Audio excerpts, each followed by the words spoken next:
اعوذ باللہ من الشیطان الرجیم بسم اللہ الرحمن الرحیم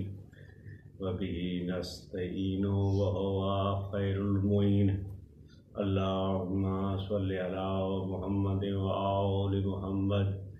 بسم اللہ الرحمن الرحیم انما ولیکم اللہ ورسولہ والذین آمنوا الذین یقیمون الصلاة ویؤتون الزکاة وهم راکعون۔ میرے محترم زیر احترام سامعین کرام، میں نے آپ کے سامنے پارہ نمبر 6 سورہ مائدہ کی آیت نمبر 55 کی تلاوت کا شرف حاصل کیا ہے، جس میں خالق اکبر نے مولا امیر المومنین علی بن ابی طالب علیہ السلام کی اس فضیلت، اس صفت اور اس منقبت کا ذکر فرمایا ہے کہ جس صفت، فضیلت اور منقبت میں علی کے ساتھ کوئی اور شریک نہیں ہے۔ اس کا ترجمہ یہ ہے، سوائے اس کے نہیں اللہ تمہارا ولی ہے، اس کا رسول تمہارا ولی ہے، اور وہ صاحبان تمہارے ولی ہیں جو نماز قائم کرتے ہیں اور رکوع کی حالت میں زکوٰۃ دیتے ہیں۔ یہ وہ آیت ہے جو مولا امیر المومنین علی بن ابی طالب کی امامت اور ان کی خلافت بلا فصل پر نص جلی ہے۔ اس آیت میں انما کلمہ حصر داخل ہے، انما ولیکم اللہ ورسولہ، ان حرف مشبہ بالفعل ہے،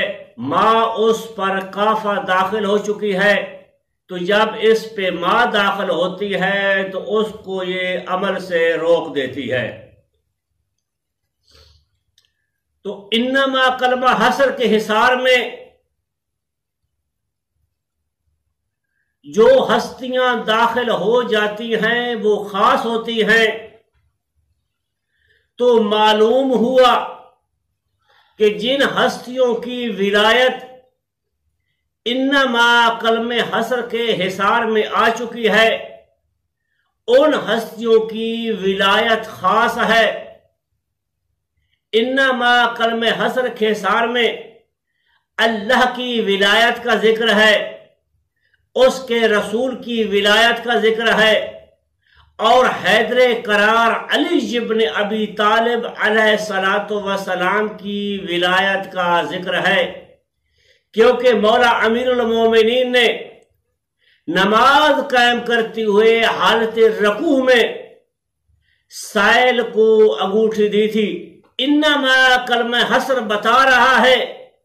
کہ یہاں ولی سے مراد دوست اور مددگار نہیں ہے، بلکہ یہاں ولی سے مراد اولا بے تصرف، کیونکہ صرف یہ وہ معنی ہے جو خدا، رسول اور مولا امیر المومنین علی بن ابی طالب علیہ السلام کی ذات اقدس میں منحصر ہے، کیونکہ محب اور ناصر کے معنوں کی حصر درست نہیں ہے۔ یہ معنی تو سب اہل ایمان میں پایا جاتا ہے۔ اب میں اپنے محترم سامعین ذویل احترام کے سامنے اکابرین اہل سنت کی ان کتابوں کے نام ذکر کرتا ہوں کہ جن علماء اعلام نے اپنی اپنی کتابوں میں درج کیا ہے کہ یہ آیت اس وقت نازل ہوئی جب مولا امیر المومنین علی بن ابی طالب نے مسجد نبوی میں نماز قائم کرتے ہوئے حالت رکوع میں سائل کو انگوٹھی دی۔ ان میں سے پہلی کتاب ہے شواہد و تنزیل حسقانی حنفی کی ہے، دوسری کتاب ہے ذخائر العقبہ محب الدین طبری شافعی کی ہے، تیسری کتاب ہے الفصول المہمہ ابن صباغ مالکی کی ہے، چوتھی کتاب ہے تفسیر الدر المنصور سیوطی کی ہے، پانچویں کتاب ہے فتح القدیر شوکانی کی، چھٹی کتاب ہے فتح البیان فی مقاصد القرآن، ساتویں کتاب ہے اسباب النزول وحدی کی، آٹھویں کتاب ہے نور الابصار شبلنجی کی، نویں کتاب ہے احکام القرآن جساس کی، 10ویں کتاب ہے تفسیر نصفی، 11ویں کتاب ہے کنز العمال المتقی ہندی کی، 12ویں کتاب ہے فرائد و سمتین جوینی کی۔ اس واقعے کی تفصیل مفسرین، مؤرخین، محدثین نے کچھ ان الفاظ میں لکھی ہے کہ پیغمبر اعظم صلی اللہ علیہ وآلہ وسلم ظہر کی نماز پڑھا رہے تھے، ایک سائل مسجد نبوی میں داخل ہوا، اس نے سوال کیا، کسی نے اسے کچھ عطا نہ کیا، وہ سائل پریشان ہو گیا، اس نے بارگاہ الہی میں ہاتھ بلند کیے اور کہا کہ اے بار الہ، میں تیرے نبی کی مسجد میں گیا اور وہاں میں نے سوال کیا کہ مجھے کچھ چاہیے، لیکن تیرے نبی کی مسجد سے خالی لوٹ رہا ہوں۔ مولا امیر المومنین نے جیسے سائل کی اس درد بھری آواز کو سنا تو اپنے دائیں ہاتھ کی چھوٹی انگلی، جس میں آپ نے وہ انگوٹھی پہن رکھی تھی، اس کے ساتھ سائل کو اشارہ کیا، سائل آگے بڑھتا ہے اور اس انگوٹھی کو اتار لیتا ہے۔ نماز ختم ہونے کے بعد جب یہ ماجرا پیغمبر اعظم صلی اللہ علیہ وآلہ وسلم کو سنایا گیا تو آپ نے خدا کی بارگاہ میں دعا فرمائی کہ اے بار الہ، میرے بھائی موسیٰ کلیم اللہ نے تو اس سے دعا مانگی تھی کہ میرے سینے کو کشادہ کر دے، میرے امر کو آسان کر دے، میری زبان کی گرہ کو کھول دے تاکہ لوگ میری بات کو آسانی سے سمجھ سکے، اور میرے اہل بیت میں سے میرے بھائی ہارون کو میرا وزیر بنا۔